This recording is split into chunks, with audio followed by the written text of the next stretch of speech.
இன்று எனக்கு வாழும் நெறி என்ற தலைப்பில் சொற்பொழிவு ஆற்றுவதற்காக பிரம்மஸ்ரீ ஜெயராம சர்மா அவர்கள் இங்கு வருகை தந்திருக்கிறார்கள். அவருக்கு சங்கமன்றத்தின் சார்பில் முதல் நன்றியை தெரிவித்துக் கொள்கிறேன். அவர் 2008ஆம் ஆண்டு மதுரையில் நடைபெற்ற 4வது சர்வதேச சைவ சித்தாந்த மகாநாட்டில் சைவ சித்தாந்தத்தை பற்றி ஒரு கட்டுரை சமர்ப்பித்திருந்தார். அத்துடன் பல சைவ சொற்பொழிவுகளை இலங்கையில் நிகழ்த்தியுள்ளார். இவர் பேராதனை பல்கலைக்கழகத்தின் கலைப்பட்டதாரி ஆவார். அத்துடன் பல தொடர்ச்சியான பட்டங்களையும் பெற்றுள்ளார். அத்துடன் அவர் சமய தொண்டுகள் பலவற்றை ஆற்றியுள்ளார். அவற்றில் ஒரு சிலவற்றை குறிப்பிட விரும்புகிறேன். அவர் தலைவர் பதவியை யாழ் சமூகவியல் மன்றம், யாழ் மாவட்ட ஆசிரியர் ஆலோசகர் சங்கம், யாழ் சைவ தமிழ் திருமுறை மன்றம் போன்ற மன்றங்களில் தலைமை பதவியை ஆற்றியுள்ளார்.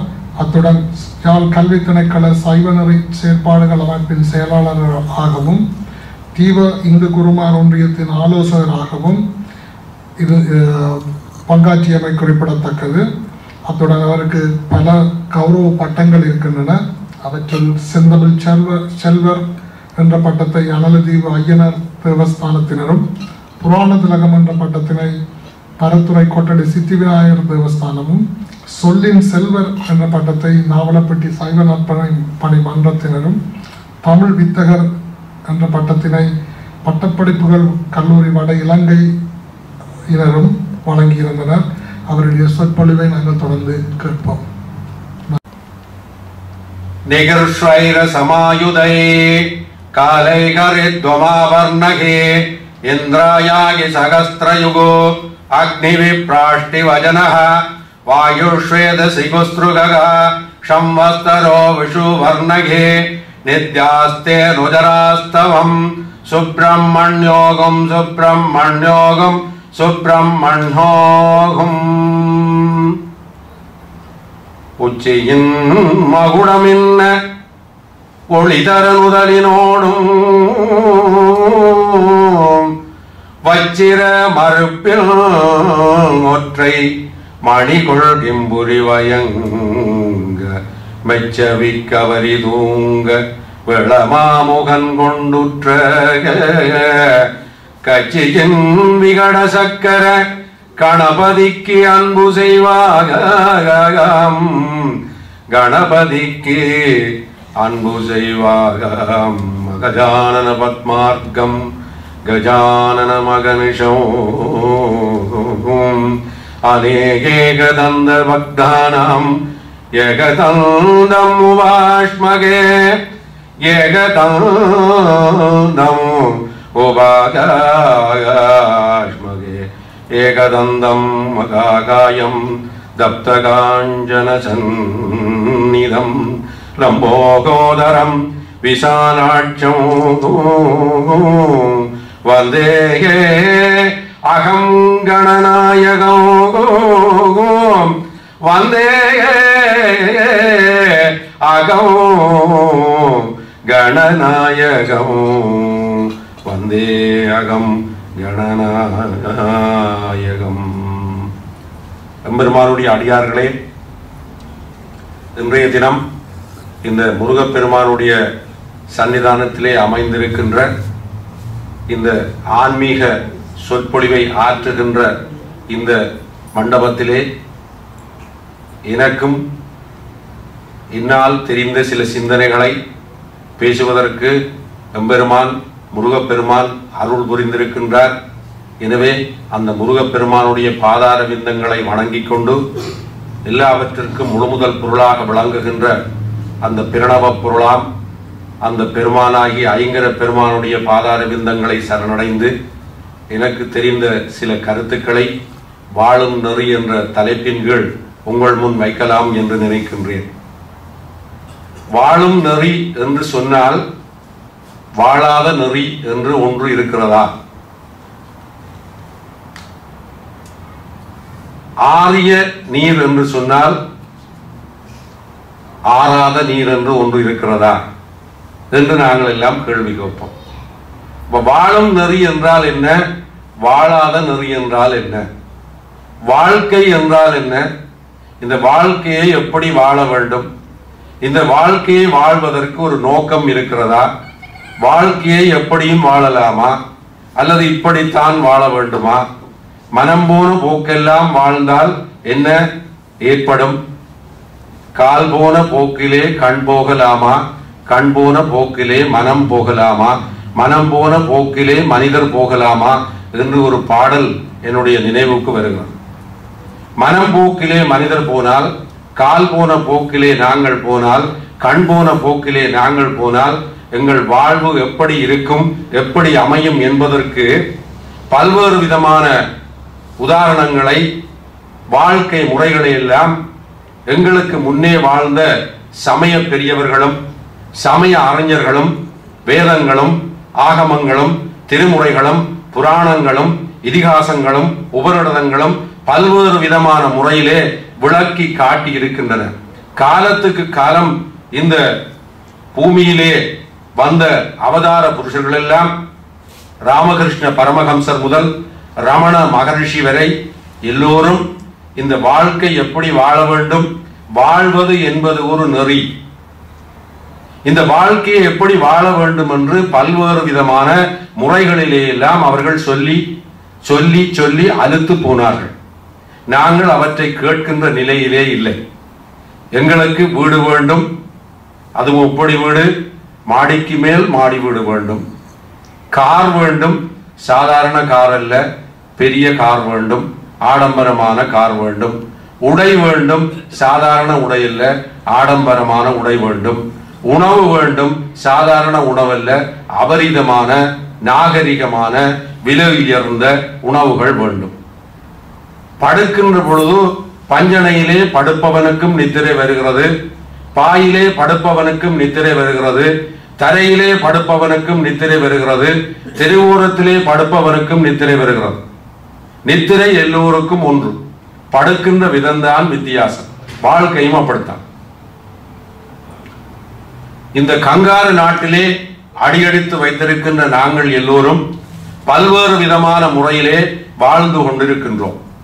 எங்கள் வாழ்க்கையை நாங்கள் தேர்ந்தெடுத்து வாழ வேண்டும்.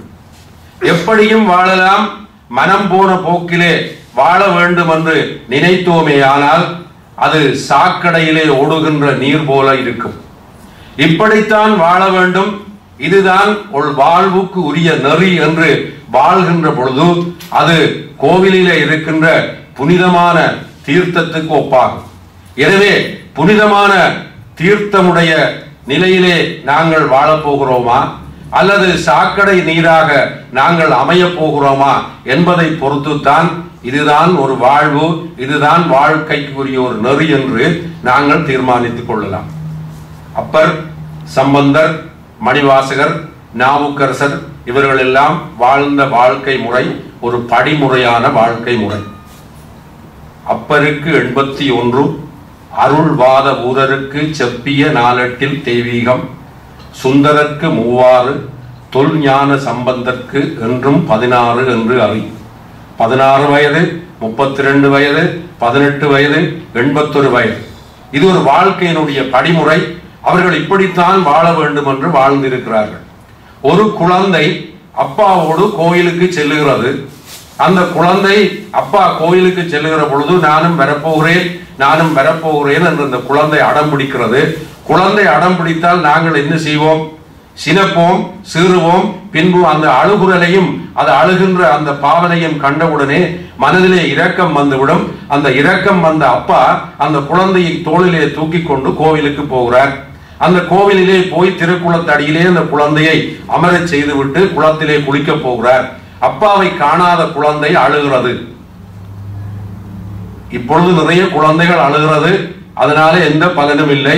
இந்த குழந்தை அழுவதனாலே என்ன பலன் ஏற்பட்டது என்று சொன்னால், இறைவனே வந்தான், இறைவியே தன்னுடைய ஞானப்பாலை கொடுத்தாள். அந்த பால் அந்த குழந்தையினுடைய வாயிலே நுழைந்தவுடன் அந்த குழந்தை மந்திரமயமாக மாறியது. அதனுடைய வாயிலே இருந்து வந்த சொற்கள் எல்லாம் வேத வாக்காக அமைந்தது, வாழும் நெறியாக அமைந்தது, வாழ்க்கைக்குரிய படியாக அமைந்தது. எனவே அந்த குழந்தையினுடைய வாயிலே வந்த முதலாவது சொல்லு தோடு உடைய செவியன். இந்த குழந்தை பாடுகிற இந்த பாட்டு நாங்கள் எல்லாம் சாதாரணமாக திருச்சிட்டம்பலம் தோடுடைய செவியன் விடை ஏறியோன் துவண்மதி சூடி இப்படி பாடிட்டு விட்டுருவோம். யாராவது இந்த தேவாரத்திலே சொல்லப்பட்ட முதலாவது சொல்லை பற்றி சிந்திப்பதே இல்லை. ஒரு குழந்தை தன்னுடைய நன்றியை தெரிவிக்கிறது. 3 வயது பாலகன் யாருக்கு நன்றி தெரிவிக்கிறது? அம்மாவுக்கு நன்றி தெரிவிக்கிறது. தோடு யார் அணிவார்? அம்மா தான் அணிவார். தோடு உடைய செவியன் அன்பிகிதி வந்தால் ஆண்பால். தோடு உடைய செவியன். அப்ப தோடு ஒரு பக்கம் இருக்கிறது, அடுத்த பக்கம் பார்த்தால் அவன் செவியன், அவன் ஆண். அந்த பச்சை குழந்தையினுடைய மனதிலே இந்த ஞானப்பால் உள்ளுக்கு போன உடனே தான் காணுகின்ற அந்த பரம்பொருள் ஆணாயும் பெண்ணாயும் தோற்றம் அளிக்கின்றார். ஆணாயும் பெண்ணாயும் தோற்றமளிக்கின்ற பரம்பொருள் ஒருவர்தான் என்பதை உணர்த்துவதற்கே தோடுடைய செவியன் என்ற சொற்றொடரை சம்பந்த பெருமான் கையாண்டார். 2ஆக பார்த்தால் 2, 1ஆக பார்த்தால் 1, ஒன்றுமில்லை என்று பார்த்தால் ஒன்றுமே இல்லை. விண்ணாகி மண்ணாகி அத்தனையும் வேறாகி கண்ணார் அமுதமுமாய் நின்றான் கடல் பாடி மணிவாசகர் பாடுவார். ஆதியும் அந்தமும் இல்லா அரும் பெரும் ஜோதி. ஜோதிக்கு வடிவமே கிடையாது. ஜோதியே சுடரே சூழ் ஒளி விளக்கே உலப்பிலா ஆனந்தமாய. ஜோதிக்கு உருவம் இல்லை, ஒளிக்கு உருவம் இல்லை. அந்த ஒளியை இறைவனாக நினைக்கின்றோம். அந்த ஒளி இந்த சம்பந்த பெருமானுக்கு தோடுடைய செவியனாக காட்சி கொடுக்கிறது. இது எப்படி விளைந்தது? அந்த ஞானப்பால் அந்த குழந்தையினுடைய உள்ளத்திலே புகுந்தபடியால். எனவேதான் கோவிலிலே தீர்த்தமாக பாலை கொடுப்பார்கள்.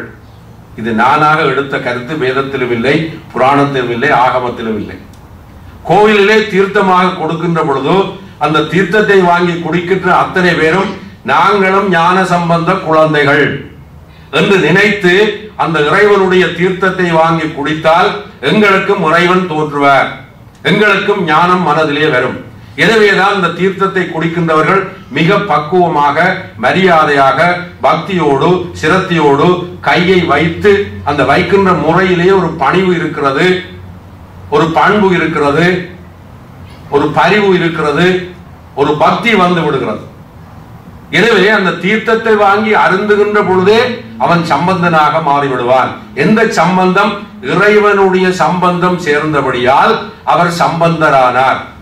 இறைவனுடைய சம்பந்தத்துக்கு என்ன பேர்? திரு.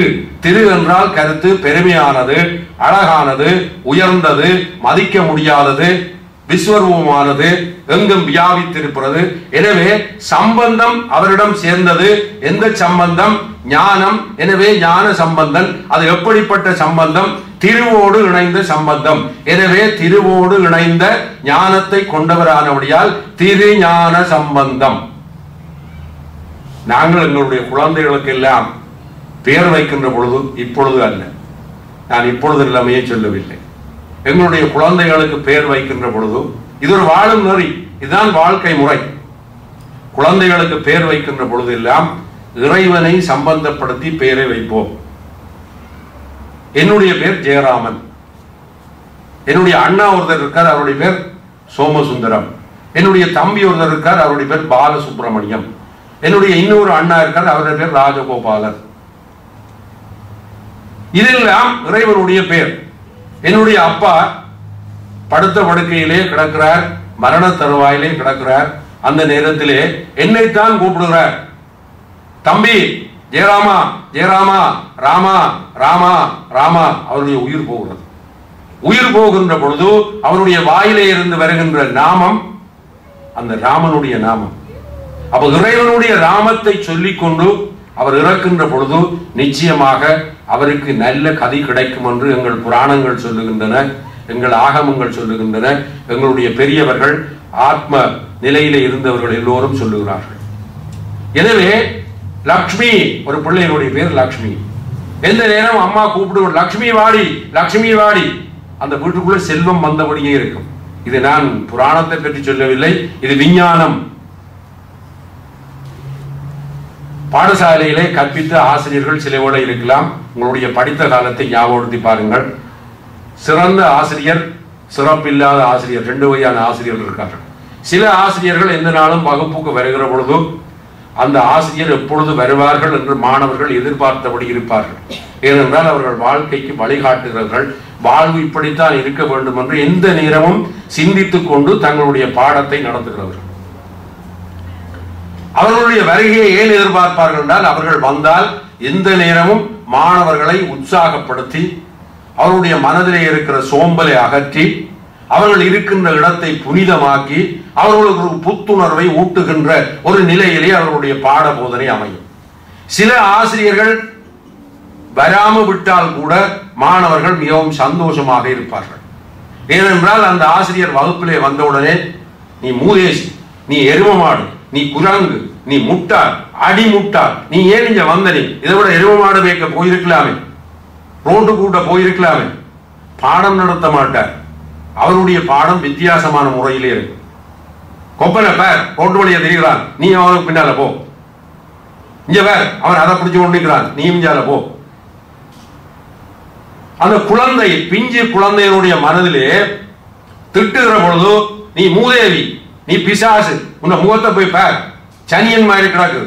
அவனுடைய அப்படியே பள்ளிக்கூடம் விட்ட உடனே அவங்க முகத்துல கண்ணாடியில பார்ப்பான், ஓ நான் சனியன் தான். நீ சனியன் மாதிரி இருக்கிறான்னு ஒருதனை பார்த்து சொன்ன உடனே அவன் போய் கண்ணாடியில பார்ப்பான், ஓ நான் சனியனா மாறிக்கொண்டிருக்கிறேன். அப்ப வாத்தியார் சொன்னது சரிதான். எனவே சனியனுக்குரிய சேட்டை எல்லாம் அவன் வாத்தியாருக்கு செய்வான். அவருடைய சைக்கிளுக்கு காத்து திறந்து விடுவான், அவருக்கு கல்லால் அறிவான், அவருக்கு ஏதாவது பிரச்சனை செய்வான், அவர் ஹோம்ஒர்க் கொடுத்தா செய்ய மாட்டான், அவரை பற்றி சுவரில் எழுதி வைப்பான். இதை உருவாக்கினது யார்? அந்த ஆசிரியருடைய போக்கு. இதை ஏன் நான் சொல்லுகிறேன் என்றால், இந்த சொல்லப்படுகிற வார்த்தைகள் எங்களை நல்வழிப்படுத்தும். இந்த நல்வழிப்படுத்துகிற நிலையைத்தான் எங்களுடைய புராணங்கள், இதிகாசங்கள், தேவாரங்கள், திரைமுறைகள் எல்லாம் சொன்னனர். கோவிலிலே பூசை நடைபெறுகிறது. அந்த பூசை நடைபெறுகிற பொழுது மந்திரம் சொல்லுவார்கள். நான் இப்பொழுது தொடங்குகிற பொழுது மந்திரம் சொன்னேன். உங்களுக்கு விளங்கிச்சதோ எனக்கு விளங்கிச்சதோ தெரியாது. ஆனால் அந்த மந்திரம் சொல்லுகிற பொழுது நாங்கள் யந்திரமாக மாறிவிடுவோம். யந்திரம் என்ன செய்யும்? இந்த மந்திரத்தை கேட்டால் யந்திரம் இயங்க துவங்கிவிடும். அந்த யந்திரம் இங்கே இருக்கிறது, இந்த மனதுக்குள்ளே இருக்கிறது. இந்த மனதுக்குள்ளே இருக்கிற யந்திரத்தை இயங்க பண்ணுவதற்கு இந்த வேத மந்திரங்கள் உதவி செய்கின்றன. நாதவிந்து கலாதி நமோ நமோ, வேத மந்திர சுரூபா நமோ நமோ. வேத மந்திர சுரூபா, வேதத்திலே சொல்லப்பட்ட மந்திரங்களில் உருவமாக விளங்குகின்றவனே நாதவிந்து கலாதி நமோ நமோ. நீ நாதமாக இருக்கிறாய், விந்தாக இருக்கிறாய், மணியாக இருக்கிறாய், ஒலியாக இருக்கிறாய், ஓசையாக இருக்கிறாய், அழகாக இருக்கிறாய், அருமையாக இருக்கிறாய், அன்பாக இருக்கிறாய், பாசமாக இருக்கிறாய், நேசமாக இருக்கிறாய். அன்பினில் விளைந்த ஆரமுதே, தாயினும் சால பருந்தினி, பாவியேனுடைய பால் நினைந்தூட்டும் தாயினும் சால. பரிவோடு இருக்கிறாய், பாசத்தோடு இருக்கிறாய், அம்மாவாய் இருக்கிறாய், அப்பாவாய் இருக்கிறாய், நண்பனாய் இருக்கிறாய். நண்பனாய், மந்திரியாய், நல்லாசிரியனுமாய், பண்பிலே தெய்வமாய், பார்வையிலே பாலகனாய், எங்கிருந்தோ வந்தான் என்று கண்ணனை பற்றி பாரதி பாடுவான். அப்ப இறைவன் எங்களுக்கு நண்பனாக இருக்கிறான். நண்பனாக இருந்தது தான் சுந்தரமூர்த்தி நாயனாருடைய வரலாறு காட்டுகிறது. நண்பன்ட்டு நாங்கள் எல்லாம் சொல்லலாம். அம்மாட்ட சொல்ல இயலாது, அப்பாட்ட சொல்ல இயலாது, அக்காட்ட சொல்ல இயலாது, ஒருத்தருட்டும் சொல்ல இயலாது. சொல்ல முடியாத அத்தனை ரகசியங்களையும் சொல்லக்கூடிய ஒரே ஒரு துணை நண்பன். எனவேதான் சுந்தரமூர்த்தி நாயனார் தனக்கு காதல் ஏற்பட்டு விட்டது, காதல் கடிதத்தை கொண்டு போகிற திருப்பணிக்கு இறைவனையே தூது விட்டார். இவ்வளவு நெருக்கம் பாருங்கள். அவர் லவ் பண்றார், லவ் பண்ற லவ் லெட்டரை கொடுக்கறதுக்கு கடவுளை கூப்பிடுஞ்சு, வா இதை கொண்டு கொடுத்துட்டு வா. அப்ப இறைவனுக்கும் ஆன்மாக்கும் உள்ள தொடர்பு. இதை நாங்கள் கதையாக எடுத்தால் கதை, இதை தத்துவமாக எடுத்தால் தத்துவம். அப்ப இறைவனோடு இரண்டரை கலக்கின்ற நிலை காதலன் காதலி, தலைவன் தலைவி. மாணிக்கவாசகர் திருக்கோவையார் என்று அருமையான ஒரு நூல் பாடினார். அந்த திருக்கோவையாரிலே தலைவன் தலைவியை பற்றி சொல்லப்படுது. தலைவன் தலைவி, இறைவன் ஆன்மா. இந்த ஆன்மா இறைவனோடு எப்படி சேருகிறது அதை விளக்குறதுதான் இந்த அப்பர் சம்பந்தருடைய அந்த படிமுறை. காயாக, கனியாக, பூவாக, மொட்டாக, மலராக எல்லாம் எங்களுடைய வாழ்க்கை படிமுறை சொல்லப்படுகிறது. இது வாழும் நெறி, இது வாழ்க்கை படிமுறை. எனவே அவர் தன்னுடைய நண்பனாக இருந்த காரணத்தினாலே எனக்கு நீ உதவி செய். மணிவாசகருடைய நிலை வேறு. இன்று இலங்கையிலே தேர்தல் முடிந்து விட்டது. என்ன திருவிழா நடக்குதோ தெரியாது. அந்த தேர்தலில் நடக்கிற திருவிழா அத்தனைக்கு முக்கியமான காரணம் நீங்கள் அமர்ந்திருக்கின்ற கதிரை. நான் இந்த கதிரையிலே அமர விருப்பம் இல்லாம போறதுக்கு காரணம் நான் பேசுகிற பேச்சு. இந்த கதிரைக்காகத்தான் சண்டை நடக்கிறது. இந்த கதிரைக்காகத்தான் ராமாயணம் உருவானது. இந்த கதிரைக்காகத்தான் மகாபாரதமே உருவானது. பரதன் நாடாள வேண்டும் என்ற ஒரு நோக்கத்தினாலே தான் ராமன் காடாள வேண்டி வந்தது. பரதன் நாடாள வேண்டும் என்று ஏன் விரும்பினது? பரதன் விரும்பவில்லை, கூனி விரும்பினாள். அந்த கூனி கையையே கெடுத்தாள். ஏன் கெடுத்தாள்? பரதன் நாடாண்டால் தன்னுடைய நண்பி கைகேயிக்கு உரிமை கிடைத்துவிடும். எனவே பரதன் அந்த கதிரையிலே வந்துவிட்டால் எல்லா செல்வமும் வரும், தான் ஆடம்பரமாக வாழலாம், சந்தோஷமாக வாழலாம், மேலும் மேலும் அதிகாரம் செலுத்தலாம், அயோத்தி முழுக்க தன்னுடைய கைகளே வந்துவிடும். அந்த நாளிலே கதிரை ஆசை வந்துவிட்டது. அந்த கதிரையிலே ஏறி இருந்து அவர்கள் குதிரை ஆட துவங்கினார். ராவணன் வாரணம் பொருத மார்பு வரையினை எடுத்த தோளும் நாரத முனிவர்க்கு ஏற்ப நயம்பட உரைத்த நாவும் தாரணி மௌலி பத்தும் சங்கரன் கொடுத்த வாழும். இதெல்லாம் ராவணனுக்கு கிடைத்த பலங்கள். வாரணம் பொருத மார்பு, இந்த அட்ட திக்குகளையும் தாங்கி நிற்கின்ற அந்த யானைகளோடு சண்டை பிடிச்சு, இந்த யானைகள் ராவணனை வந்து முட்டிய பொழுது அவன் அப்படியே முறிச்சு விட்டான அந்த அதனுடைய அந்த கொம்பெல்லாம் ராவணனுடைய மார்பிலே பதிந்து விட்டுதான். வாரணம் பொருத மார்பு வரையினை எடுத்த தோள், இறைவன் வீட்டிருக்கின்ற கைலாய மலையை போய் தூக்கினானாம். அப்பொழுதுதான் சாமவேதம் பாடியதாக, சாமகானம் பாடியதாக வரலாறு சொல்லுவது. வரையினை எடுத்த தோளும் நாரத முனி அப்படி அவன் எடுக்க சிவபெருமான் பெருவிரலால் அமர்த்தினாராம். அந்த மலை கீழே வர அந்த 10 தலைகளும் எல்லாம் மொழி பிதுங்க துவங்கிட்டுதான். அப்பொழுது நாரதர் வழியால போனாராம். என்ன ராவணேசா மொழி பிதுங்க கிடக்கிறாய், சாமி இப்படி தூக்கி கொண்டு. சரி, சிவபெருமானுக்கு விருப்பமான சாமகானத்தை பாடு. வாரணம் பொருதமார்பு வரையினை எடுத்ததோள் நாரத முனிவர்க்கேற்ப நயம்பட உரைத்தினான். அப்பொழுது அவன் தன்னுடைய தலையையும் பட்டி கையையும் பட்டி வீணை, அவன் வீணையில பெரிய வித்வான், சங்கீதத்தில் பெரிய வித்வான் சொல்லப்படுகிறது. பாதிச்ச உடனே சிவபெருமான் சங்கீதத்தை கேட்ட உடனே நல்ல பாட்டு பாடினா நாங்கள் தாளம் போடுவோம். சிவபெருமான் பெரியவர்கள் தூக்கம் அவன் வழியால வந்துட்டான். நாரத முனிவர்க்கேற்ப நயம்பட உரைத்த நாவும் தாரணி மௌலி பத்தும். இந்த உலகத்தை ஆளுகிற மௌலி என்றா முடி, தன்னுடைய முடி. தாரணி மௌலி பத்தும் சங்கரன் கொடுத்த வாழ். சிவபெருமான் அவனுக்கு ஒரு வீர வாழ் கொடுத்தார். இது மாத்திரமில்ல, வீரம் செறிந்தவன், மிக சிவபக்தன். எனவேதான் சம்பந்தர் பாடினார், ராவணன் மேலது நேரு. மந்திரமாவது நேரு. அந்த பாடலே ஒரு பாட வருகிறது, ராவணன் மேலது நேரு. அப்ப ராவணன் திருநீரை பூசி மிகுந்த சிவபக்தனா இருந்தான் என்பதை சம்பந்தரே சொல்லுகிறார். அப்படிப்பட்ட ராவணன் கதிரைக்காக ஆசைப்பட்டான் அல்ல. எதற்காக ஆசைப்பட்டான்? மண்ணுக்காக ஆசைப்படவில்லை, பெண்ணுக்காக ஆசைப்பட்டான். அவன் வாழ்க்கையை இப்படி வாழ வேண்டும் என்று அவன் நினைக்கவில்லை. எப்படியும் வாழலாம், மனம் போன போக்கிலே அவனுடைய வாழ்வு போனது. எனவே இப்படியெல்லாம் வரமும் உரமும் செறிவும் படையும் பட்டாளமும் பல சன கும்பல் நிறைந்தவனாக ராவண ஈசன். சனிக்கு ஒரு பேர் சனீஸ்வரன், ராவணனுக்கு ஒரு பேர் ராவண ஈஸ்வரன். அப்ப ஈசன் என்ற பட்டம் பெற்ற அந்த ராவணனே, சிவனுடைய பக்தனாக இருந்தவனே, ஒரு ஆசையின் காரணமாக அத்தனையையும் இழந்தான் என்று எங்களுக்கு ராமாயணம் போதிக்கிறது. எனவே ராமாயணம் ஒரு கதையாக இருக்கலாம், ராமன் பிறக்காம இருக்கலாம், ராவணன் பிறக்காம இருக்கலாம், இதெல்லாம் சும்மா சொன்ன கட்டுக்கதைகள் என்று சூட எடுத்துக்கொள்ளலாம். ஆனால் அதில் ஒரு தத்துவம் புரிந்திருக்கிறது.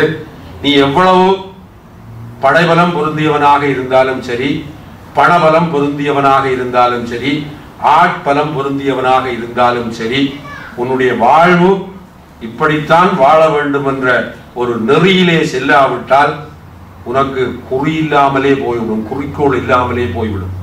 நீ அழிந்து விடுவாய், நீ மண்ணாக போய்விடுவாய் என்பதை இவையெல்லாம் காட்டுகின்றன என்பதற்குத்தான் இந்த புராண கதைகள். அதே நேரம் மகாபாரதத்தை எடுத்துக்கொண்டால் ஒரு பழமொழி சொல்லுவார்கள், 6லும் சாவு 100லும் சாவு. இதற்கு நாங்கள் சொல்றால் 6 வயதிலையும் செத்து போயிடுவான், 100 வயதிலையும் செத்து போயிடுவான். அது அல்ல கருத்து. 6லும் சாவு 100லும் சாவு என்றால் அதுக்கு ஒரு கருத்து நான் இன்னைக்கு உங்களுக்கு சொல்றேன். தெரிந்தால் உங்களுக்கு பழமையான கருத்து, தெரியாவிட்டால் புதுமையான கருத்து என்று எடுத்துக்கொள்ளும். கர்ணன் பஞ்சபாண்டவரிலே ஒருவன், குந்தியினாலே கிடைக்கப்பட்டவன்.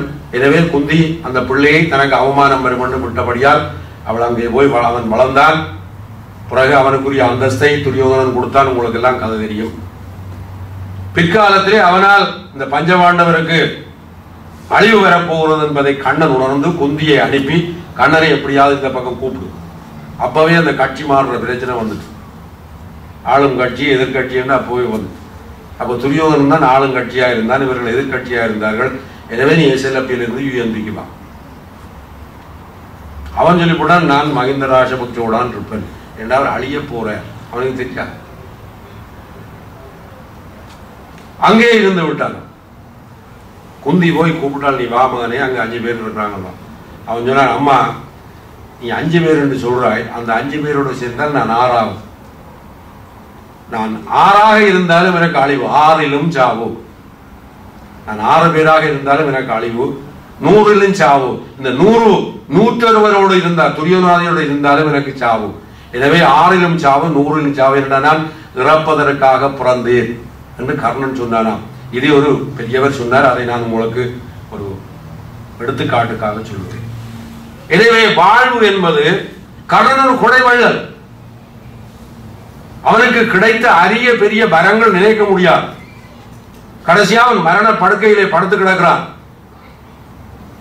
உள்ளத்தில் நல்ல உள்ளம் உறங்காது என்பது வல்லவன் வகுத்ததடா கண்ணா.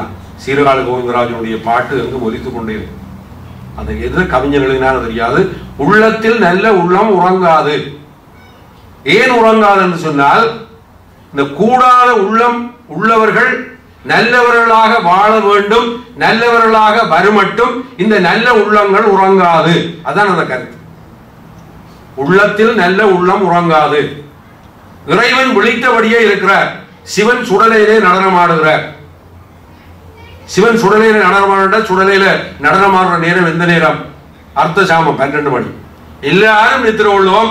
அவர் மாத்திரம் டான்ஸ் ஆடிக்கொண்டு எல்லா சாம்பலையும் வள்ளி தலையிலே போட்டுக்கொண்டு அந்த மனுஷன் கோமணக்கட்டோட சுடலையில் நிற்கும். அவர் நித்திர கொள்ளாம இருக்கிறபடியாத்தான் உலகத்தில் இருக்கிற அத்தனை உயிர்களும் நல்ல சந்தோஷமாக குரட்டை விட்டு நித்திர கொள்ளுகிறார்கள். அதுதான் நல்ல உள்ளம். வீட்டிலே அப்பா வேலையிலே இருந்து வந்து களைச்சு போய் நல்லா படத்தை நித்திர கொள்வார். மகன் விளையாட்டு போட்டி போயிட்டு வந்து நல்லா படத்தை நித்திர கொள்வான். அடுத்த மகன் நல்ல 1:30 மணி வரையும் படம் பார்த்து போட்டு படத்தை மூசி நித்திர கொள்வான். மகள் ஏதோ பர்த்டே பார்ட்டிக்கு போயிட்டு வந்து நல்லா இழுத்து கதவை பூட்டி போட்டு நித்திர கொள்வாள். அந்த வீட்டிலே ஒரு ஆள் இருக்கும், அதான் அம்மா. அந்த அம்மா விடிய காலமே 5 மணிக்கு எழும்பி கடை எல்லா பிள்ளைகளுக்கும் சாப்பாடு செய்து, அது செய்து இது செய்து கடைசியா மனசி மோகம் கலவாத திருத்தனையும் முடிக்கும். பிள்ளை போகணும் நேரத்துக்கு, புருஷன் போகணும் நேரத்துக்கு, அந்த பிள்ளை அது நேரம் ஒரு பிள்ளை வருத்தமாக அங்க படுத்து கிடக்கும். அந்த காய்ச்சல்கார பிள்ளைக்கு சாப்பாடு கொடுக்க வேண்டும். இந்த அம்மா தன்னை கவனிக்க மாட்டாள். ஊனினை உருக்கி உள்ளொளி பெருக்கி உலப்பில ஆனந்தம். அந்த அம்மா தான் ஆனந்தம், அந்த அம்மா தான் கடவுள். அந்த உள்ளம் மட்டும் நல்ல உள்ளமாக இருக்கிறபடியால் தான் இவ்வளவு பேரும் நிதிரோடுறார். அந்த காய்ச்சல்கார பிள்ளை அப்பான்னு கூப்பிடாது, அக்கான்னு கூப்பிடாது, அம்மான்னு தான் கூப்பிடு. ஏன்னா இந்த உள்ளம் உறங்காமல் இருக்கிறது. ஒரு வீட்டிலே இருக்கிற பெண், அந்த வீட்டிலே இருக்கிற அத்தனை பேரும் நித்திரை உள்ளவர பொழுது அந்த பெண் மட்டும் உறங்காமல் இருப்பாள். அவள்தான் உள்ளத்தில் நல்ல உள்ளம். ஒரு பெண் உறங்காமல் இருந்து அந்த வீட்டை காப்பாற்றுகிறாள், அந்த வீட்டிலே இருக்கிறவர்களை பாதுகாக்கிறாள், அவளுக்கு வாழ்க்கைக்கு வழிகாட்டியாக இருக்கிறாள் ஒரு பெண். அந்த பெண்ணை போலதான் இந்த உலகத்தில் இருக்கிற அத்தனை நல்ல நல்ல உள்ளங்களாக எல்லோரும் வர வேண்டும் என்பதற்காக இறைவன் தாயாக நிற்கிறார். எனவேதான் நாங்கள் இறைவனை அம்மா, அம்மையே, அப்பா, ஒப்பிலா மணியே, அப்பாவை என்று சொல்லி தேவாரம் பாட இல்லை, அம்மையே அப்பா, தாயினும் சால பருந்தினி. ஆனா அந்த முருகன் ஒரு வித்தியாசமான, நீங்கள் ஆம்பளை பிள்ளையா பொம்பளை பிள்ளையா? ஆம்பளை பிள்ளையா? ஆம்பளை பிள்ளையா? நீங்கள் ஆம்பளை பிள்ளையா பொம்பளை பிள்ளையா? பொம்பளை பிள்ளையா? நீங்கள் ஆம்பளை பிள்ளையா பொம்பளை பிள்ளையா? பொம்பளை. நான் சொல்றேன், நான் பொம்பளை பிள்ளை.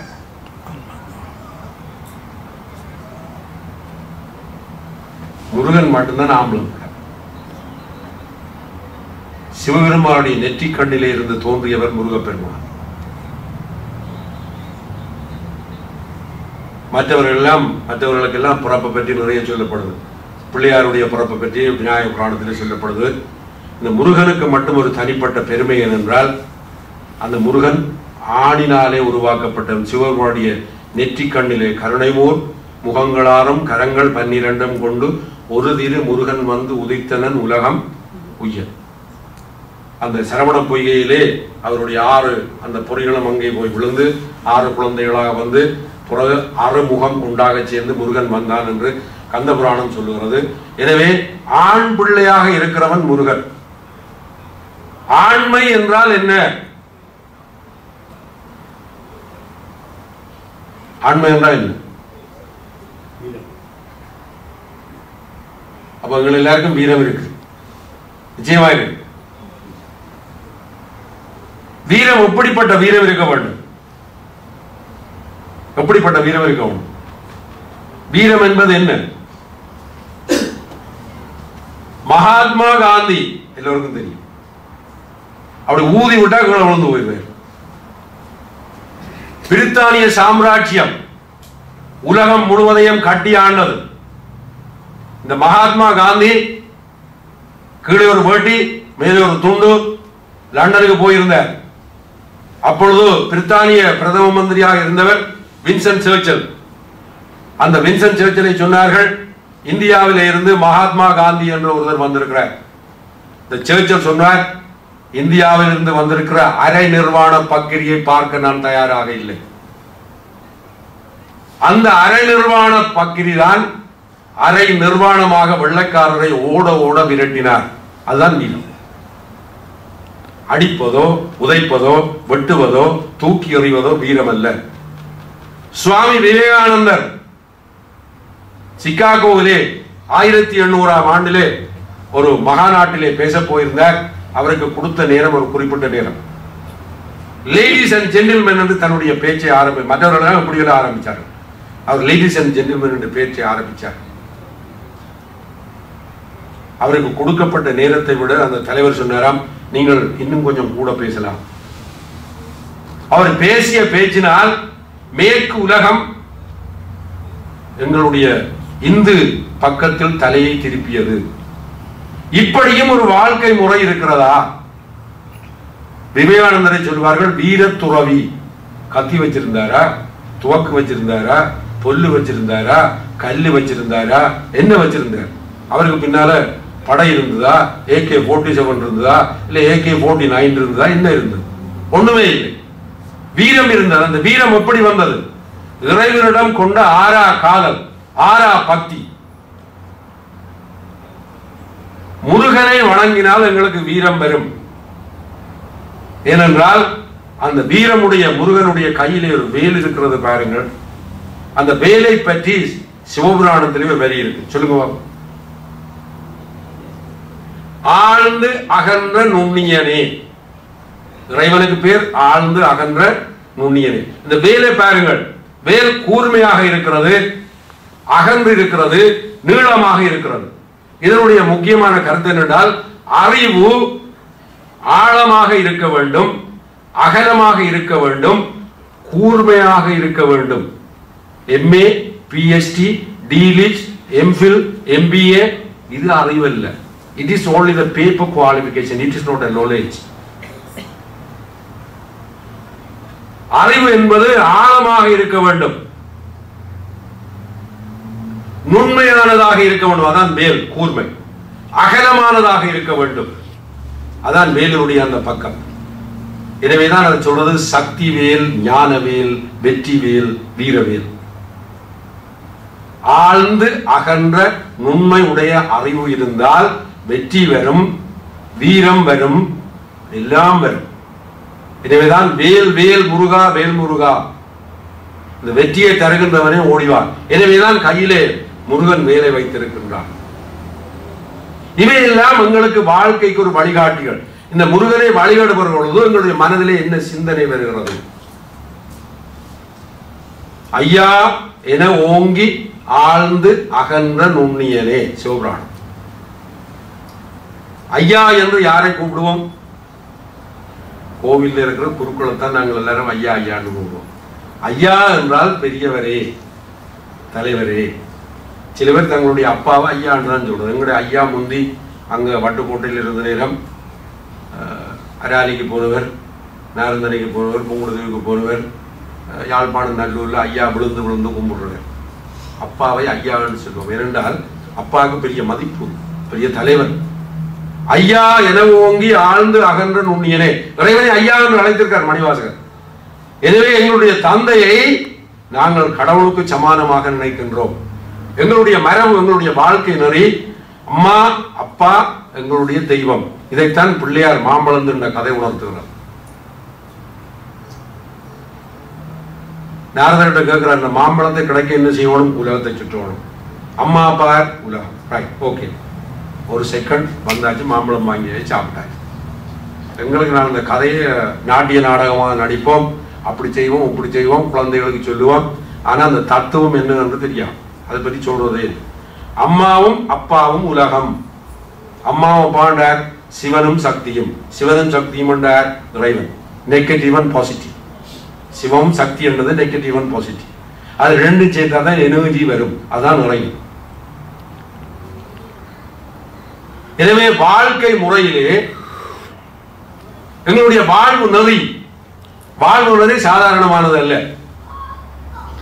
அமெரிக்கா பல்கலைக்கழகங்களிலே மருத்துவ துறையிலே பட்டப்படிப்பு படிக்கின்ற மாணவர்களுக்கு இன்று யோகம் ஒரு முக்கியமான பாடமாக போதிக்கப்படுகிறது.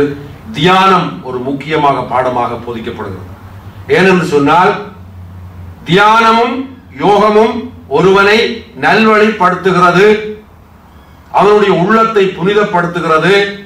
சாந்தம், அமைதி, பொறுமை, சகிப்புத்தன்மை, அன்பு, பரிவு, பச்சாதாபம் என்ற பல்வேறு விதமான பண்புகளை எல்லாம் ஒருவருடைய மனதிலே ஏற்படுத்துகிறது என்று எங்களுடைய வேதங்கள், ஆகமங்கள், மந்திரங்கள் சொல்லி இருக்கின்றன.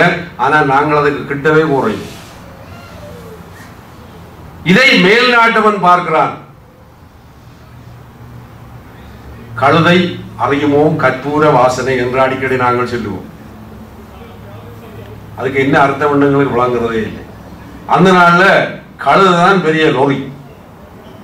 இந்த கழுதையில கற்பூரத்தை மூட்டையா கட்டி அவன் அந்த தோல்ல வச்சு கழுதைய கூட்டி கொண்டு போவாங்க. கற்பூரம் பருமதியான பொருள். அந்த கற்பூரத்தை பற்றி கழுதைக்கு தெரியாது. நாங்கள் எல்லாரும் கற்பூரம் சுமந்த கழுதைகள். எங்களுடைய வேதங்கள், ஆகமங்கள், புராணங்கள், இதிகாசங்கள், திருமுறைகள் எல்லாம் மனம் பரப்பும் கற்பூரங்கள். அதை சுமந்து கொண்டே இருக்கிறோம், இன்னும் சுமந்து கொண்டு இருக்கிறோம். எங்களுக்கு அந்த வாசனை தெரியவில்லை. யாராவது எடுத்து சொன்ன பின்புதான், ஓ இப்படி இருக்கா எங்களுடைய சமயத்துல, இப்படி இருக்கா எங்களோட கோவில்ல, இப்படித்தானா வாழ வேணும், இதுதானா வாழ்க்கை முறை என்றெல்லாம் நாங்கள் சிந்தித்து பார்க்கிறோம். அந்த சிந்தித்து பார்க்கிற எண்ணம் வருகிற பொழுதே ஒரு திருப்பம் வந்து விடுகிறது. ஒரு வாழ்க்கை முறை வந்துடுகிறது. இப்படித்தான் வாழ வேண்டும் என்ற சிந்தனை எங்களுடைய மனதிலே வந்துவிடுகிறது. அங்கே யோகம் படிப்பிக்கிறார்கள். இன்று எத்தனையோ ஆங்கிலம் பேசுகிற நாடுகளிலே இருக்கின்ற அத்தனை பேரும் எங்களுடைய சமயத்தை நாடி வருகிறார்கள். நான் இப்பொழுது கோயிலுக்கு வருகிற பொழுது ஒரு வெள்ளக்காரர் அந்த பிள்ளையாருடைய சன்னிதானத்திலே பத்மாசனம் ஒரு காலை, இப்ப நாங்கள் காலை போட மாட்டோம், ஏன்னா எல்லாரும் கதிரையில இருந்து சாப்பிட்டு பழகியாச்சு. அதாவது கீழே இருந்து கொஞ்ச நேரம் காலை போட கொண்டு ஐயோ இதுக்கு பிடிச்சு கொண்டு, ஐயோ அதுக்கு பிடிச்சோம், ஐயோ காலை தூக்கிலாம், தூக்கினா இன்னொருத்தர் வரணும்னு காலை கீழே இறக்குறது. எந்த பொருளை ஒருவர் பயன்படுத்தாமல் வச்சிருக்கிறாரோ அந்த பொருள் பயன்படாத பொருளாவே போயிடும். பயன்படுத்தாமல் வச்சிருக்கிறதால புது பொருள் அல்ல, பயன்படுத்தாமல் வச்சிருந்தால் அது பழைய பொருள். இறைத்த கிணறு ஊறும், இறையாத கிணறு நாரும். இந்த கிணறு இறைக்க ஊறும், இல்லாவிட்டால் இந்த மனம் நார். மனம் நார்னால் எவருமே கிட்டவே வர மாட்டான். ஆனா நாங்கள் வெளிக்கிட்டு வர நேரம் விலை உயர்ந்த சென்றுகள் எல்லாம் எல்லாம் அடிச்சு அருமையான பவுடரை எல்லாம் பூஜை பூசி அதை செய்து இதை செய்து, ஆனால் ஒரு விதமான பிரயோஜனம் இல்லை. என்றால் பிரதானமான பொருளை சுத்தப்படுத்துறதுக்கு நாங்கள் நினைக்கிறதே இல்லை. அதுக்கு இருக்கு இதுக்கு இது இருக்கு என்றெல்லாம் விளம்பரம் பண்ணுவான். விளம்பரம் பார்க்கிற பொழுது தெரியும். தேநீரை கொட்டிவிட்டால் உடனே டிவியில் ஒரு விளம்பரம் போடுவான். இந்த ஸ்ட்ரீம் கிளீனரை போட்டால் 2 செகண்டில் அந்த கரை படிந்து விடும், பறந்து விடும். உடனே அதுக்கெல்லாம் கடற்கரை அங்க எல்லாம் கிராபிக்ல போட்டு காட்டுவான். அருமையான பட்டு வேட்டியில் ஒரு கேக் துண்டு பிறண்டு விட்டது, என்ன செய்வீர்கள்? உடனே வாங்கள், சிங்கமார் சந்திராய் தைலத்தை வாங்கி தடவுங்கள். இப்படி எல்லாம் விளம்பரம் போடுறாங்க. இதெல்லாம் வெளியிலே இருக்கிற அழுக்குகளை போக்குறோம், உள்ளுக்கு இருக்கிற மன அழுக்குகளை போக்குகிறோமா? அதை பற்றி சிந்திக்கிறோமா? அந்த அழுக்கை போக்குவதற்கு தான் கோயிலுக்கு வரும். இந்த இறைவனுடைய தீர்த்தத்தை வாங்கி பருகிற பொழுது ஓரளவுக்காவது எங்களை மறந்து அந்த அழுக்கை நாங்கள் போக்கிக் கொள்ளுகிறோம். எனவேதான் அதற்கு பேர் புனிதமான நீர். கிறிஸ்தவன் சொல்லுவான் ஹோலி வாட்டர், திருநூறு சொல்லுவான் holy ash. Holy water, holy ash. நாங்கள் தீர்த்தம் பண்ணி வைத்திருக்கிறோம். ஐயா தண்ணி விடாக்குது, கொஞ்சம் சொம்பு இருக்கிற தண்ணியை தாங்கன்னு சொல்லி வாங்குறேன். ஐயா தீர்த்தம் தாருங்கள். இறைவனுக்கு சமர்ப்பித்து வருகிறது. இறைவனுடைய சாநித்தியம் அதிலே இருக்கிறது.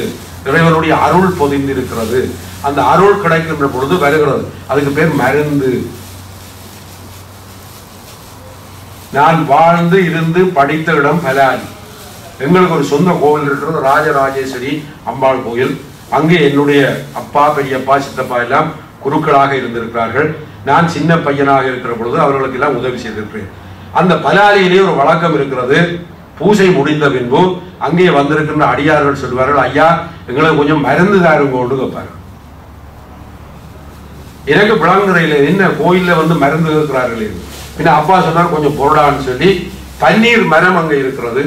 அந்த பன்னீர் மரத்தினுடைய இலை அழகான இலை. அந்த இலையினால்தான் சுவாமிக்கு பூஜை பண்ணுவார்கள். அதுலதான் விபூதி சந்தம் எல்லாம் வச்சு கொடுப்பார்கள். அப்பா அந்த ஒன்று இலை எடுத்து கொண்டு வான்னு சொல்லுவார். இலை எடுத்து கொண்டு வந்தால் சுவாமிக்கு நிவேத்தியம் பண்ணிய பிரசாதம் இருக்கும். அந்த பிரசாதத்திலே அந்த தீர்த்த கரண்டியாலே ஒரு கொஞ்சம் அள்ளி அந்த இலையிலே வைத்து மடித்து இந்த அம்மா மருந்து என்று சொல்லுவார்கள். உடனே சிவசிவா சிவசிவா என்று சொல்லி அதை வாங்குவார்கள். பாருங்கள், இறைவனுக்கு படைக்கப்பட்ட பிரசாதம் மருந்தாக மாறுகிறது. பழனியிலே மூலஸ்தானத்திலே இருக்கிற முருகனை பற்றி தெரிந்தவர்களுக்கு தெரியும். இந்த அளவுதான் இருக்கிறது. அது இந்த அளவு இருந்தது, படிப்படியாக குறைந்து கொண்டு வருகிறது. சித்தர்களால் அமைக்கப்பட்ட ஒரு அருமையான ஒரு விக்கிரகம் அது. அதிலே மருத்துவ தன்மை இருக்கிறது. எனவே இறைவனுக்கு படைக்கப்படுகிற பஞ்சாமிர்தம், பால், கற்கண்டு, நெய் அத்தனை பொருட்களும் இறைவனுடைய சாநித்தியத்தினாலே, மந்திரத்தினுடைய வலிமையினாலே எங்களுடைய மனதிலே இருக்கின்ற அழுக்கை, நோயை தீர்க்கின்ற மிக முக்கியமான பொருளாக மாறுகிறது. இது நான் வேடிக்கைக்கு சொல்லவில்லை, வினோதத்துக்கு சொல்லவில்லை. இதை அனுபவித்தவர்கள் தான் இதை நம்புவார்கள். கற்கண்டு எப்படிப்பட்டது ஐயா? எப்படி கண்டுபிடிச்சீங்க? சுவைய காட்டுறீங்களா? இனிப்பை காட்டுங்க, கையை காட்டுவீங்களா? இனிப்பு உரைப்பை காட்டுவீங்களா? பச்சையை காட்டுவீங்களா? பச்சையை காட்டுங்க கையில உடனே அந்த அம்மாச்சியில பச்சையை. இறைவன் உணர்வினாலே உணரப்படக்கூடியவன். இது ஒரு பெரிய தத்துவம். விஞ்ஞான கூடத்திலே லேபிலே அந்த பொருள் இந்த பொருள் எல்லா கெமிக்கலையும் சேர்த்து ஆராய்ச்சி பண்ணுகிற ஆராய்ச்சி கூடமல்ல எங்களுடைய சமயமும் கோவிலும். ஓசை ஒலியலாம் ஆனானியே உணர்வினாலே வருகிறது. நாதவிந்து கலாதீன மோனமோ உணர்வினாலே வருகிறது, அறிவினாலே வருகிறது இல்லை. ஆழ்ந்து அகன்று நுண்ணியனே உணர்வினாலே வருகிறது. மெய்தான் அரும்பி விதிர் விதித்தின் விரையார் கடற்கன் கைதான் தலை வைத்து கண்ணீர் ததும்பி வெதும்பி உள்ளம். இது உணர்வினாலே வருகிறது. இன்னிசை வீணையர் யாழினர் ஒருபால் இருக்கொடு தோத்திரம் இயம்பினர் ஒருபால் துண்ணிய பிணை மலர் கையினர் ஒருபால் தொழுகையர் விழுகையர் அழுகையர் ஒருபால் சென்னியில் அஞ்சலி கூப்பினர் ஒருபால். உணர்வு ரீதி. திருவாசகம் பாடினால் மனதிலே உருக்கத்தோடு பாடினால் பாடியவர் நிச்சயமாக அழுவார். கண்களிலே இருந்து கண்ணீர் வரும். அதுக்கு பேர் ஆனந்த கண்ணீர். சாதாரணமாக நொந்து அழுதால் வருகிற பொழுது வார கண்ணீர் உப்பு கண்ணீர். அந்த கண்ணீரை நக்கி பாருங்க. தேவாரம் பாடுகிற பொழுது இறைவனை மெய்மறந்து நிற்கின்ற பொழுது அரோகராக என்று சொல்லி தலையிலே கூப்பி எங்களை மறந்து நிற்கின்ற நிலையிலே எங்களுடைய கண்ணிலே இருந்து வருகின்ற அந்த கண்ணீருக்கு பேர் ஆனந்த கண்ணீர். அதான் உலப்பிலா ஆனந்தம். உலப்பிலா ஆனந்தம், நினைக்க முடியாத ஆனந்தம், அளவிட முடியாத ஆனந்தம். அந்த ஆனந்தம் அங்கே வரும் என்றால் இந்த ஆலயத்தில் ஜனனி ரெஸ்டாரண்ட்ல வராது, நைட் கிளப்ல வராது, கசினோவில் வராது. ஆனா சில பேர் வரும் என்று சொல்லுகிறார்கள். அப்படி வரும் என்று சொல்லுகிறவர்களுக்கு வாழ தெரியாது, வாழ்க்கை என்றால் என்னென்று தெரியாது. அவர்கள் சாக்கடை நீரை போன்றவர்கள். நாங்கள் சந்தனமாக இருக்க விரும்புகிறோமா, சாக்கடையாக இருக்க விரும்புகின்றோமா? இந்தியாவிலே கூவம் என்று ஒரு ஆறு இருக்கிறது. குமுதத்திலே 65ஆம் ஆண்டு ஒரு கட்டுரை வந்தது, கூவம் மணக்கிறது. ஏனால் இந்தியாவில் தமிழ்நாட்டில் நிறைய ஊழல் நடந்தது. அந்த ஊழலை குறியீடாக காட்டுவதற்காக கூவம் மணக்கிறது என்று குமுதத்திலே ஒரு அருமையான கட்டுரை வந்தது. நாங்கள் கூவமாக விரும்புகிறோமா அல்லது குணமுள்ளவர்களாக விரும்புகிறோமா, சந்தனமாக விரும்புகிறோமா, நல்ல பண்புள்ளவர்களாக மாற விரும்புகிறோமா? இவற்றையெல்லாம் தீர்மானிக்க வேண்டிய அத்தனை பொறுப்புகளும் எங்களுடைய கைகளிலே ஒப்படைக்கப்பட்டிருக்கிறது. அதனை சரியான முறையிலே பயன்படுத்தி மனம் போன போக்கிலே போகாமல், கால் போன போக்கிலே போகாமல், கண் போன போக்கிலே போகாமல், இதுதான் வாழ்க்கை முறை, இப்படித்தான் வாழ வேண்டும் என்பதற்கு பல்வேறு விதமான உதாரணங்களை எல்லாம் எங்களுடைய சமயம் வகுத்திருக்கிறது. அந்த சமயத்திலே வாழ்கிறவர்களை சொல்லுவார்கள் சமய வாழ்வு வாழுகிறார்கள். நீரில்லா நெற்றிவாள், நெய்யில்லா உண்டிவாள், ஆறில்லா ஊருக்கு அழகு வாழ். அவ்வையார் சொல்லியிருக்கிறார். மற்றவரையே நான் சொல்ல, நீரில்லா நெற்றிவாள். இது எங்களுடைய சமயத்தில் சொல்லப்படுறது. நீர் ஏன் பூச வேண்டும்? பல தத்துவங்கள் இருக்கிறது, விஞ்ஞான ரீதியான நிறைய விளக்கம் இருக்கிறது. ஒரே ஒரு விஷயம், உலகத்திலே தோன்றியவை அத்தனையும் ஒரு குறிப்பிட்ட காலத்திலே அழிந்து விடும். நீ நீராக போக போகிறாய். எந்த நாளும் இந்த நெத்தியிலே நீதி விபூதியை பூசிக்கொண்டு நாங்கள் முகத்தை கண்ணாடியில பார்க்கிற பொழுதும் நீராக போக போறாய், நீராக போக போறாய். எனவே விரைவிலே நல்லதை செய், நல்லதை செய். எச்சரிக்கை. கார்ல போகிறது சிக்னல் லைட் சிவப்பு எரியுது, மஞ்சள் எரியுது, பச்சை எரியுது. சிவப்பு எரியுறது ஒரு தரம் போக மாட்டோம். ஏன்னா போனா போலீஸ் பிடிச்சு கொண்டு போயினால் லைசன்ஸ் பறந்துடும், போயிடும், $200 போயிடும். அதுக்கு பயம். ஆனால் வாழ்க்கையிலே ரைட் லைட்லயே ஓடிக்கொண்டிருப்போம். சமயம் எங்களுக்கு சிவப்பு லைட் போட்டிருக்கிறது, பச்சை லைட் போட்டிருக்கிறது, மஞ்சள் லைட் போட்டிருக்கிறது. நாங்கள் எந்த லைட்டையுமே பார்க்கறதில்ல. சின்னவளை லைட்டையே தூக்கி கொண்டு ஒழிச்சு போட்டு போயிடும். எங்களுடைய வாழ்க்கையே போய் சேர்ந்து ஆனபடியால் வீதியிலே போகிற பொழுது எப்பொழுதும் வீதி ஒழுங்குகளை கவனித்து ஓடுகிற ஒரு சாரதி அவன் சிறந்த சாரதியாக தேர்ந்தெடுக்கப்படுவான். அவனோடு அந்த வண்டியிலே பிரயாணம் செய்ய எல்லோரும் ஆசைப்படுவார்கள். அவனைத்தான் எல்லோரும் விரும்புவார்கள்.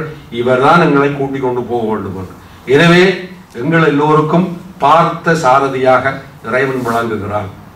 அந்த பார்த்த சாரதியினுடைய நிலையை காட்டுகின்றதுதான் எங்களுடைய சமயம். எனவே வையத்துள் வாழ்வாங்கு வாழ்வான் வானுரையும் தெய்வத்துள் வைக்கப்படும். மனிதன் என்பவன் தெய்வமாகலாம். பூமியில் இருக்கிற மனிதர்கள் எல்லோரும், பூமியில் நேராக வாழ்பவர் எல்லோரும் சாமிக்கு நிகர் இல்லையா? ஒரு கவிஞன் சொன்னான். பூமியில் நேராக வாழ்பவர் எல்லோரும் சாமிக்கு நிகர் இல்லையா? தன்னை தானும் அறிந்து கொண்டு மற்றவருக்கு உதவுவன் தலைவன் ஆவதில்லையா? உன்னை அறிந்தால், நீ உன்னை அறிந்தால் உலகத்தில் போராடலாம். யோக சுவாமிகள் என்னுடைய யாழ்ப்பாணத்தைச் சேர்ந்த பெரிய மகான். உன்னை அறிந்தால் நீ உலகத்தில் போராடலாம். உன்னை என்பது உனக்குள்ளே இருக்கிற இறைவனை பற்றி நீ உணர்கின்ற பொழுது இந்த உலகத்தில் இருக்கிற பிரச்சனைகளோடு நீ போராடி நீ இறைமயமாகலாம், நீ தலைவனாகலாம். அந்த தலைவனோடு சேருகிற நிலை உனக்கு கிடைக்கும் என்று சொல்லி இந்த அருமையான வேளையிலே பேசுவதற்கு எல்லாம் வல்ல இந்த முருகப்பெருமான் எனக்கு பல வழிகளிலும் துணை புரிந்திருக்கிறார். அந்த பெருமானுடைய பாதார விந்தங்களை வணங்கி என்னுடைய நண்பரும் தீவகத்தைச் சேர்ந்தவரும் இந்த பெருமானுடைய கோவிலிலே தலைவராக இருந்து என்றும் புன்சிரிப்போடு குட்டியான சந்தன பொட்டோடு விபூதி பூச்சோடு இருக்கின்ற அந்த சிவபெருமானுடைய இடத்துக்கு சொந்தக்காரனான சபாநாதன் அவர்கள் இங்கே நான் பேசுவதற்காக எனக்கு தூண்டுகோலாக இருந்தார். அவர் என்றும் வாழ வேண்டும், அவருடைய தொண்டு சுரக்க வேண்டும். அவரை போல பல அன்பர்கள் இந்த கோவிலிலே நாளும் பொழுதும் தங்களுடைய உழைப்பையும் தங்களுடைய எண்ணத்தையும் சிந்தனையையும் இந்த கோவில் வளர்ச்சிக்காக செய்து கொண்டிருக்கிறார்கள். அவருடைய குடும்பங்கள் எல்லாம் மேலும் மேலும் சீரோடும் சிறப்போடும் வாழ்வோடும் வளத்தோடும் வாழ வேண்டும் என்று இந்த சிட்னி மாநகரில் இருக்கின்ற அத்தனை சைவ பெருங்குடி மக்களும் நல்ல வாழ்வு பெற்று வளமாக சமய வாழ்வு வாழ்வதற்கு எல்லாம் வல்ல முருகப்பெருமான் அருள் ஆசி புரிய வேண்டும் என்று அந்த முருகனுடைய பாதார விந்தங்களை வணங்கி என்னுடைய சிந்தனையை நிறைவு செய்து கொள்கிறேன். மேன்மைகள் சைவ நீதி விளங்குக உலகம் எல்லாம். அரகர நம பார்வதி பதையே. நன்றி ஐயா அவர்களே. இதுவரை நமக்கு வாதமுறை என்ற தலைப்பில் ஐயா சொற்பொழிவாற்றியிருந்தார்.